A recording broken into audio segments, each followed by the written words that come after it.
Sir, stop right there. Immigration enforcement. We need to see your identification. I'm a police lieutenant, City PD. My credentials are in my vehicle. You can tell us all about that. Right now, we need documentation, citizenship verification. My name is Lieutenant Daniel Carter, badge 5126. If you contact dispatch, no confirm. We'll sort that out shortly. For now, don't reach.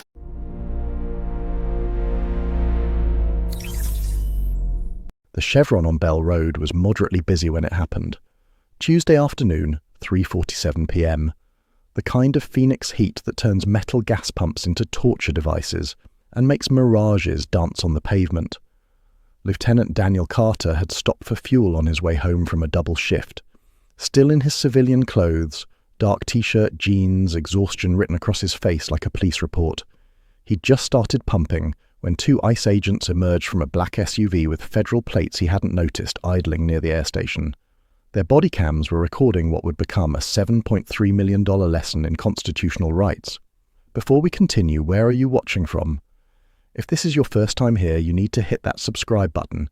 Stories like this need to be told, need to reach people who think badges protect you from being treated like you don't belong in your own country. Your support makes sure these videos get seen. Agent Roger Hernandez led the approach. His partner, Agent Lola Wright, circling wide to Carter's driver's side like they were herding a suspect. Carter saw them coming, clocked the tactical spacing, the hands resting near sidearms, the body language of federal agents who'd already profiled him before saying a word. His cop brain processed it all in the 3 seconds it took them to close the distance.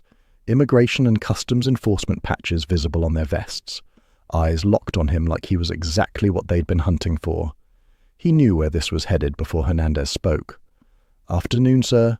Hernandez's voice carried that particular federal flatness, the bureaucratic monotone of someone running a script they'd performed countless times. "Immigration and customs enforcement. We need to see your documentation." Carter's hand froze on the gas pump. 15 years on the Phoenix Police Department had taught him that sudden movements around armed officers got people killed. He kept his hands visible, his voice calm. "I'm a police officer," Carter said clearly, loud enough for the bystanders already pulling out phones. "Phoenix PD, Lieutenant Daniel Carter. My badge and ID are in my wallet." "Everyone says there's something," Hernandez replied, not moving, not letting Carter move. "You got any documentation on you right now?" The way he said it, documentation, made it clear he'd already decided Carter's story was a lie. Made it clear that standing at a gas station in jeans and a t-shirt with brown skin was all the probable cause they needed. Carter felt the familiar burn ignite in his chest. The rage that comes from being treated like a criminal in your own city.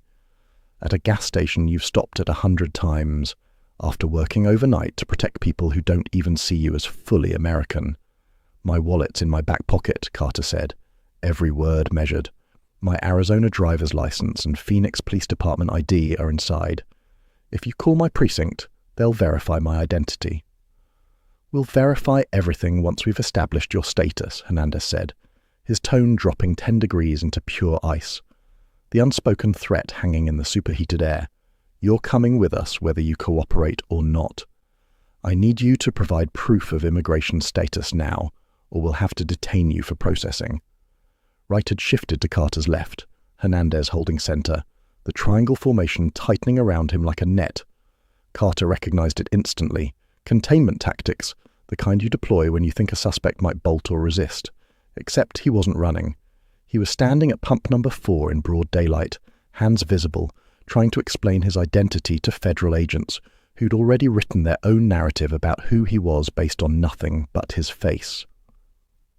"I'm going to reach for my wallet," Carter announced, his voice projecting to the cameras now recording from 3 different angles. "It's in my back right pocket. My police ID and driver's license are inside."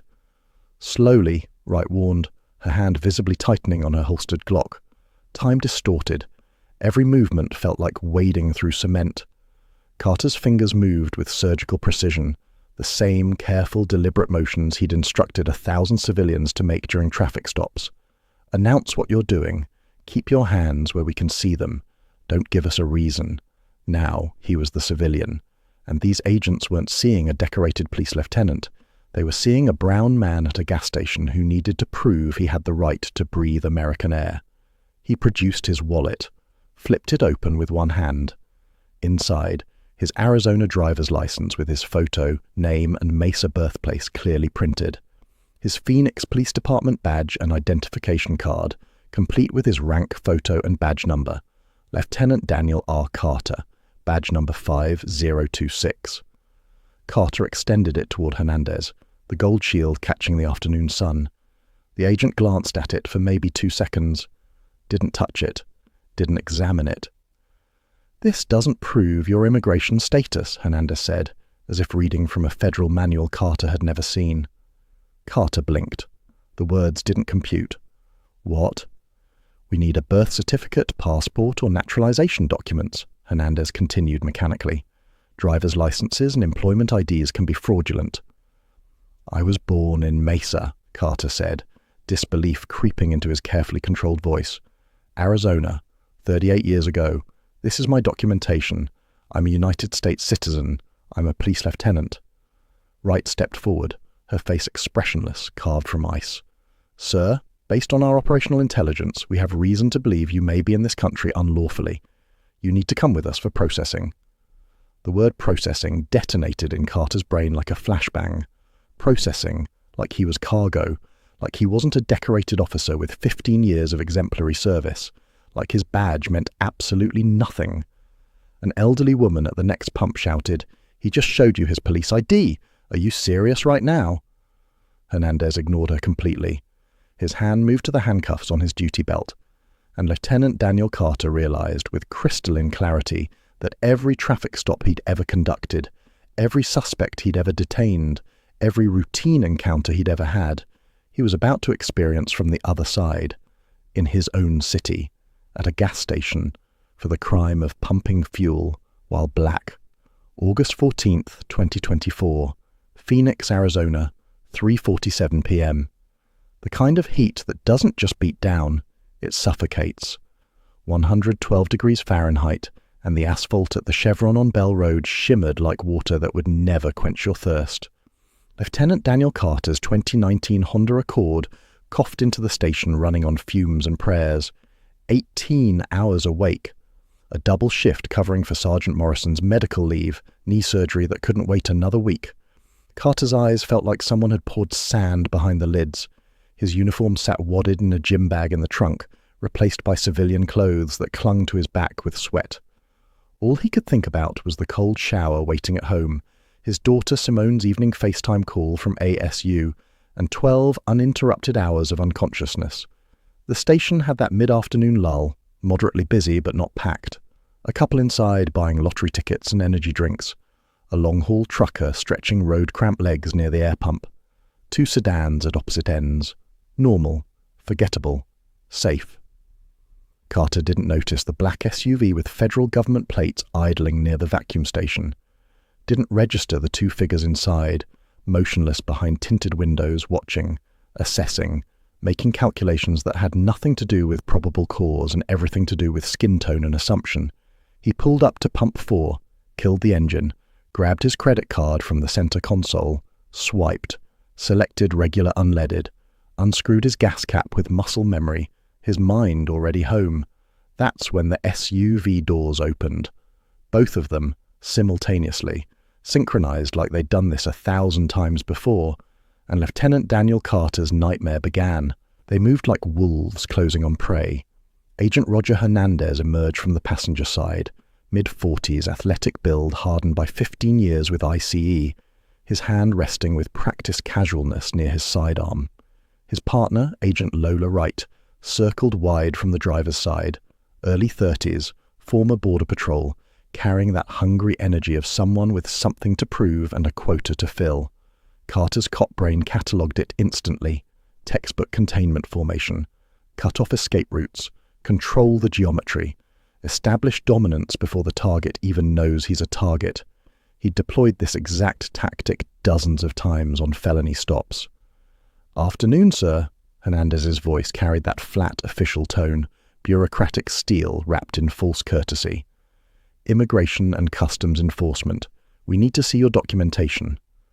Carter's hand froze on the pump nozzle, his first coherent thought.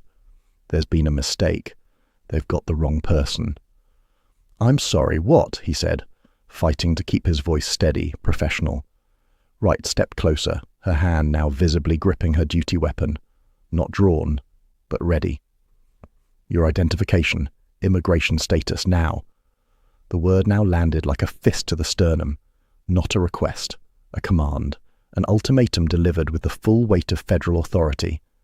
Carter's pulse spiked, adrenaline flooding his system, the same physiological response he'd seen in 1,000 suspects during traffic stops. But the roles were reversed now, and the script he'd recited countless times suddenly felt like a noose tightening around his throat. He glanced around. 3 people were already recording on phones, screens glowing. An elderly woman sat frozen in her sedan, mouth open in disbelief. "I'm a police officer," Carter said slowly, clearly projecting for the cameras. "Phoenix PD, I'm off duty." Hernandez didn't blink.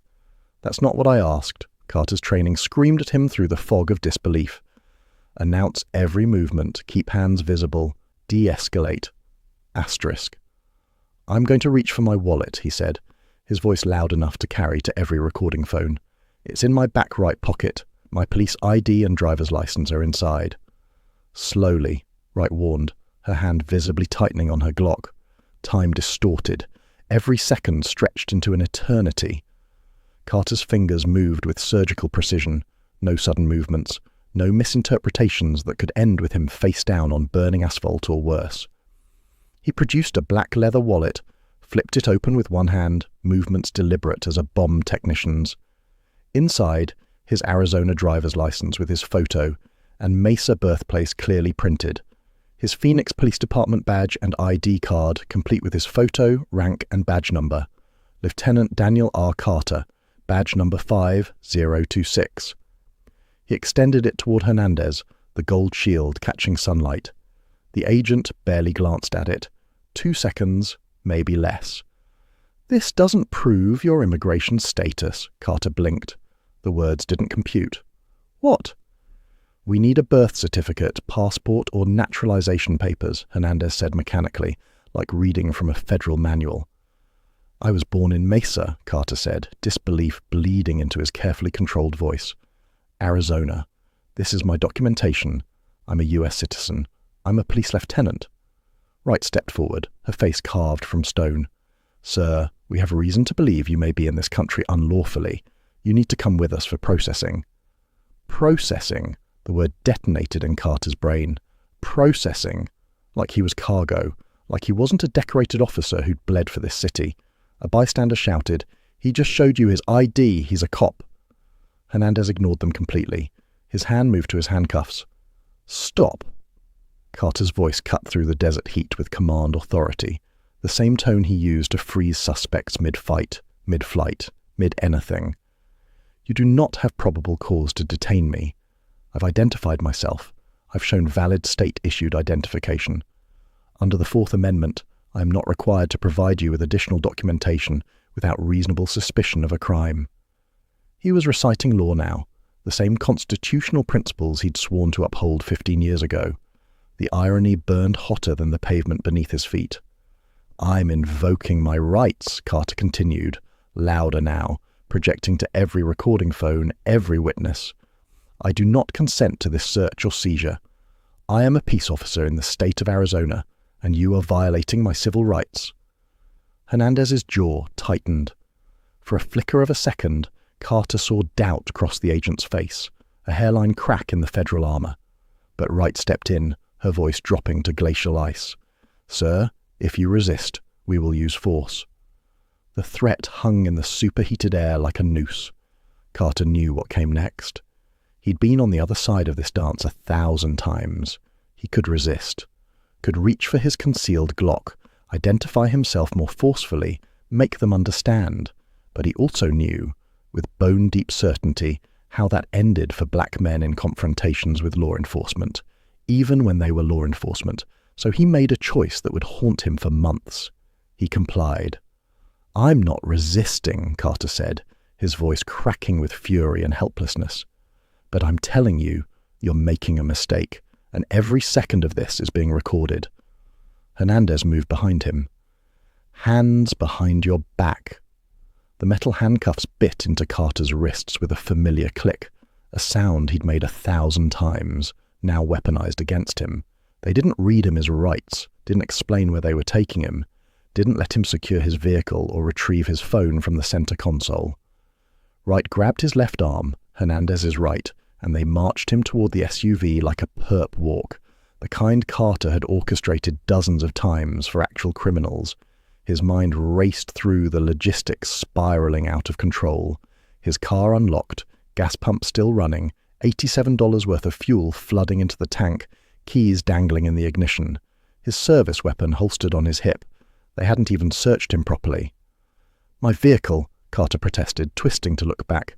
"At least let me—" "You can arrange for it later," Hernandez said dismissively, like Carter was asking to grab a jacket, not secure thousands of dollars of property and a loaded firearm.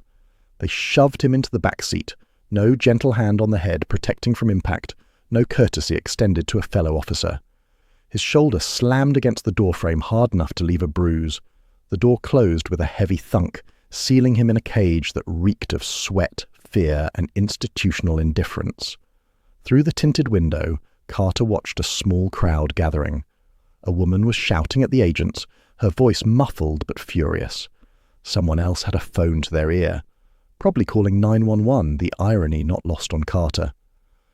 A teenager held his phone high, recording everything, the video already uploading to a world that might not believe it without proof. The SUV pulled away from the chevron, tires crunching over gravel, leaving Carter's entire life sitting vulnerable at pump number 4. For the first time in 15 years, Lieutenant Daniel Carter was on the wrong side of the law, and he'd done absolutely nothing wrong. The Icefield office was a fortress of bureaucratic cruelty, all beige walls, fluorescent lights humming like dying insects, and the smell of industrial cleaner failing to mask desperation. They processed Carter like livestock.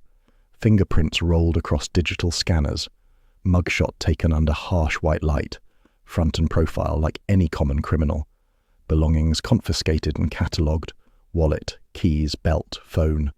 They still hadn't searched him properly. His Glock sat holstered under his shirt, a fact that would later become a devastating detail in the lawsuit. He was led to a holding cell, 8 by 10 feet, concrete bench, metal toilet, no windows. The door locked with a mechanical clank that echoed in his chest like a coffin closing. And then, nothing. Silence. Abandonment. Carter sat on the bench, hands cuffed in front of him now, and took inventory of his career. The commendations framed on his office wall, the Officer of the Year award from 2019, the community policing initiatives he'd pioneered in South Phoenix, the suicidal veteran he'd talked down from the I-10 overpass at 2 a.m., the teenage girl he'd pulled from a burning car on McDowell Road, his hands blistered for weeks after. 15 years of service. 15 years of proving himself twice as hard because he knew, he'd always known, that his badge would never fully protect him from his skin, but he'd believed it would protect him from this. Time crawled. No clock, no phone, no contact. He asked repeatedly to speak to a supervisor, to call his department, to see an attorney. The guards ignored him or muttered, "Wait for processing," without meeting his eyes. 1 hour became 2, 2 became 3. Carter's exhaustion morphed into rage, then resignation, then a cold, calculated fury. He began memorizing everything: badge numbers, names, exact quotes, timeline. He was building a case in his mind because he knew, with absolute certainty, that this wouldn't end here. At the 4-hour mark, the cell door opened. Supervisory Agent Mark Brennan stood in the doorway, mid-50s, greying hair, wearing the exhausted expression of a middle manager who knew his team just stepped on a landmine. "Lieutenant Carter," Brennan said, his voice carefully neutral, professionally bloodless. "There's been a misunderstanding." Carter stood slowly, every muscle coiled tight as steel cable. "A misunderstanding. My agents were conducting a targeted operation in the area. There was miscommunication. You're free to go." No apology, no explanation, just bureaucratic sanitization of a civil rights violation. "Who gave them probable cause to detain me?" Carter demanded. Brennan shifted uncomfortably. "That's under internal review. I want the bodycam footage, every second, from all officers involved. I want badge numbers, incident reports, and the operational directive that authorized racial profiling at a gas station. Lieutenant, I understand you're upset. Upset? Carter's voice filled the small concrete room like thunder. I showed them my police ID. I invoked my constitutional rights. I was handcuffed, detained without cause, and held for 4 hours without access to legal counsel. If I did this to a civilian, I'd be facing federal charges. Brennan's expression hardened. We acted within our authority under— Save it for my attorney, Carter interrupted, stepping forward. Because I promise you, this conversation is just the beginning. The agent's jaw tightened. He produced a property receipt like a white flag. Your belongings are at the desk. Your vehicle is still at the Chevron on Bell Road. We can arrange transportation. I'll find my own way. Carter brushed past him, retrieved his confiscated items, and walked out of the facility into the Phoenix dusk. His phone exploded with notifications, 37 missed calls, his captain, his daughter Simone, his ex-wife, fellow officers who'd seen the viral videos already spreading like wildfire. He sat on the curb outside the federal building, hands shaking with adrenaline and exhaustion, and made one call. Torres Law Group, how can I help you? This is Lieutenant Daniel Carter, Phoenix PD. I need to speak with attorney Amanda Torres. I'm filing a federal civil rights lawsuit. Amanda Torres was a legend in civil rights law, mid-40s, sharp as obsidian, with a track record of dismantling police departments, federal agencies, and anyone who believed badges granted immunity from the Constitution. She met Carter at a Starbucks 2 days after the incident. He arrived with everything: printouts of the viral videos, now at 4 million views and climbing, his detailed timeline written in police report precision, witness contact information, and his own bodycam footage from unrelated calls proving his exemplary record. Torres watched the gas station video 3 times, her expression darkening with each replay like storm clouds gathering. They violated your Fourth Amendment rights, unlawfully seized you, failed to provide probable cause, denied you access to legal counsel, and held you beyond any reasonable investigative detention, she said clinically, ticking off violations like items on a shopping list. Then her eyes met his, and her voice dropped to something harder. Daniel, they did to you what bad cops do to civilians every day, and you know it. Carter nodded slowly.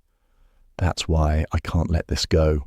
If they can do this to a police lieutenant with a badge, an ID, and 15 years of service, what are they doing to people who don't have that protection? Torres smiled grimly. That's exactly what we're going to find out. ICE's attorneys moved quickly to contain the damage. Within 2 weeks, they offered $75,000 to resolve the matter discreetly. Torres laughed them out of the room. The offer increased to $300,000 with a non-disclosure agreement attached like a gag order. Carter refused. This wasn't about money. It was about accountability. They want me to disappear quietly, he told Torres. Take the check and let them keep doing this to other people. No. Then we go to trial, Torres said, and we make them bleed. The discovery process was brutal. Torres subpoenaed bodycam footage from both agents, internal communications, training records, and data on every ICE detention in Phoenix for the past 2 years. The patterns emerged like a spreadsheet of systemic racism. 73% of random ICE checks targeted Latino and black individuals. 0 involved white suspects. Carter's own department navigated a political minefield. Publicly, they supported him. Privately, his captain warned, "This is going to make things complicated. ICE works with us on gang task forces. You're burning bridges." "Then we'll build new ones," Carter replied, "on the ashes of the old." The trial began on a cold Monday in February 2025. The federal courthouse in Phoenix was packed. Activists, journalists, off-duty cops divided in their loyalties, and Carter's daughter Simone sitting in the front row, her presence an anchor keeping him steady. The government's defense was predictable as sunrise. Agents Hernandez and Wright were conducting a lawful operation. Carter was uncooperative. The detention was brief and reasonable. Then Torres played the bodycam footage. The courtroom fell silent as the video rolled. Carter's calm compliance, his repeated identification as a police officer, the dismissal of his valid ID rights hand on her weapon, the constitutional invocations ignored, the bystanders' protests, the handcuffs clicking shut, and then the damning detail Torres had been holding back like a knife behind her back. When they searched Carter at the ICE facility, they discovered his concealed firearm and panicked. A supervisor's voice crackled through the speakers. "Jesus Christ, he's been armed this whole time and you didn't even check." The courtroom erupted. Even the judge looked stunned. Torres leaned into her cross-examination of Hernandez like a surgeon with a scalpel. "Agent Hernandez, Lieutenant Carter presented you with a valid Arizona driver's license and police ID, correct?" "Yes." "You rejected this identification because it didn't prove immigration status." "Are you in the habit of asking white police officers for birth certificates at gas stations?" Silence. "Let me rephrase. In your 15 years with ICE, how many white American citizens have you detained for lacking a passport while pumping gas?" I don't recall." "The answer is 0, Agent Hernandez, 0. When Carter took the stand, he didn't perform, didn't grandstand. He simply told the truth in the same calm, measured tone he used in incident reports.